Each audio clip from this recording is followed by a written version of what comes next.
Kalau lu mau bikin bisnis itu biasanya disaranin buat bikin bisnis plannya terlebih dahulu. Dan sebenarnya ngebuat bisnis plan itu bukan sekedar ngebuat rencana aja, tapi juga menunjukkan kesiapan kita dalam menyiapkan sebuah bisnis. Karena banyak unsur-unsur yang ternyata setelah kita tuangkan ke dalam bisnis plan itu, baru ketahuan ternyata ada beberapa hal yang belum kita siapkan atau mungkin dari segi resource itu belum mencukupi, sehingga tidak memungkinkan untuk start bisnis. Dan kita bisa mengestimasi lah kira-kira resource-nya yang kita butuhkan seberapa banyak sampai bisnis kita itu benar-benar bisa jalan. Nah, di episode kali ini gue akan ngebahas beberapa hal atau unsur penting yang harus ada di dalam bisnis plan kalian. Meskipun bisnis plan yang kalian buat ini bukan untuk tujuan yang formal seperti presentasi investor atau untuk perlombaan, melainkan untuk keperluan pribadi pun harus punya beberapa unsur ini. Kira-kira apa aja? Kita mulai pembahasannya yang pertama. Yang pertama dan juga yang sering dianggap remeh di sini adalah latar belakang. Mungkin orang mikir, hah? Kok bikin yang nggak formal aja harus pakai latar belakang? Sebenarnya sih nggak perlu yang terlalu formal banget, tapi minimal di latar belakang itu ngejelasin why, kenapa lu ngebuat bisnisnya itu. Mungkin banyak orang bilang kan kalau mau bikin bisnis tinggal bikin bisnisnya aja. Tinggal bikin bisnis apa. Nah, tapi kita tujuannya ini kan bikin rencana yang jauh lebih matang gitu ya. Sehingga ketika kita bikin bisnis plan, mau dia formal ataupun enggak, kita harus bisa ngejelasin kenapa kita milih bisnis itu. Apa alasannya? Kalau startup itu kan biasanya mulai dengan masalah yang dihadapi oleh masyarakat. Itu latar belakangnya. Tapi kalau bisnis konvensional biasanya ngebahas tentang target pasar yang besar atau mungkin kawasan yang memang konsumtifnya ke arah sana.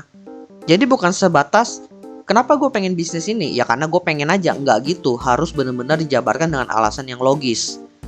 Dan ini memaksa kita ketika masuk ke latar belakang aja udah harus mulai riset. Sehingga ketika kita masuk ke unsur-unsur yang lain itu jauh lebih matang karena kita udah riset duluan bahkan untuk dari latar belakangnya.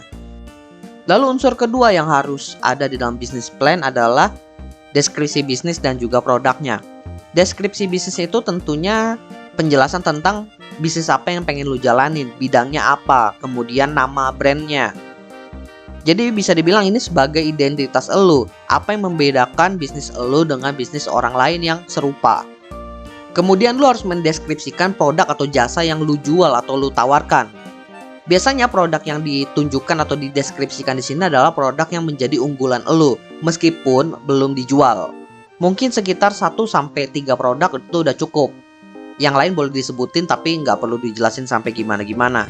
Karena kan ini nantinya akan berdampak kepada financial plan elu, dimana semakin banyak produk artinya kan uang yang dikeluarkan juga semakin banyak kan. Sehingga lebih baik memfokuskan budget yang lu punya itu kepada produk-produk yang memang dianggap dapat menjual. Tentunya dengan mendeskripsikan bisnis dan juga produk elu itu kan juga nunjukin bagaimana elu itu menguasai produk yang nantinya akan lu jual. Ya ibaratnya lu itu kan pengen jadi sales ya. Masa sales nggak ngerti produk sendiri? Yang ada kan customer jadi nggak percaya nih orang beneran jual apa beneran mau nipu. Orang dia nggak paham apa yang dia jual. Lanjut ke poin ketiga yang harus ada di dalam bisnis plan adalah analisa pasar. Analisa pasar ini tentunya berhubungan dengan siapa target pasar elu, kemudian segmentasinya, atau mungkin kelas sosialnya. Tujuannya tentunya agar elu itu bisa lebih matang mempersiapkan cara menjual produk tersebut ke segmen yang memang elu targetkan. Karena setiap target itu biasanya caranya berbeda-beda, pendekatannya berbeda-beda. Apalagi kalau budget lu itu sangat terbatas, maka lu biasanya hanya bisa menargetkan 1-2 target aja. Tentunya hal ini nantinya akan berdampak kepada harga produknya, kemudian bagaimana cara menyampaikan message kepada target pasar kalian. Intinya hal-hal yang berbau customer experience.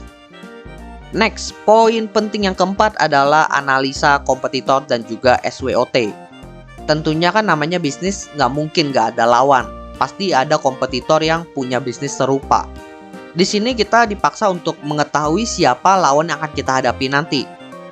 Kompetitor kita tentunya adalah bisnis yang bergerak di bidang yang sama. Gue bilangnya bidang yang sama ya, bukan produk yang sama. Jadi meskipun lu pengen bikin bisnis yang kecil, bikin bisnis makanan lah ibaratnya, Tentunya lawan lu itu adalah bisnis makanan yang ada di sekitar lu, itu kompetitornya. Di sana kita menganalisa kira-kira apa sih yang membuat kompetitor kita itu dapat bertahan sampai sekarang, apa kelebihan mereka. Dari situ kita mulai membuat SWOT-nya, Strength, Weakness, Opportunity, dan Threat. Bisa dibilang SWOT ini adalah semacam diferensiasi bisnis kita dengan bisnis orang lain atau bisnis kompetitor kita tadi. Strength, apa kelebihan bisnis dan juga produk kita dibandingkan kompetitor. Weakness, apa kekurangan kita dibandingkan dengan kompetitor kita. Opportunity, apa kesempatan yang mungkin bisa kita raih dari bisnis kita.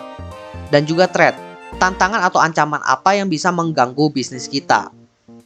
Lanjut, unsur yang kelima adalah simple marketing plan, rencana pemasaran yang simple.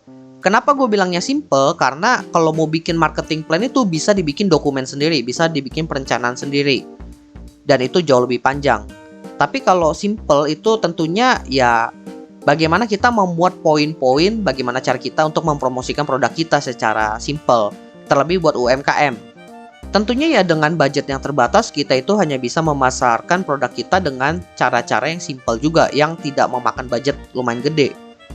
Tapi biasanya untuk UMKM yang budgetnya terbatas, ketimbang memperbanyak media promosinya, mereka lebih fokus ke cara kreatif menyampaikan pesan kepada si target pasar mereka.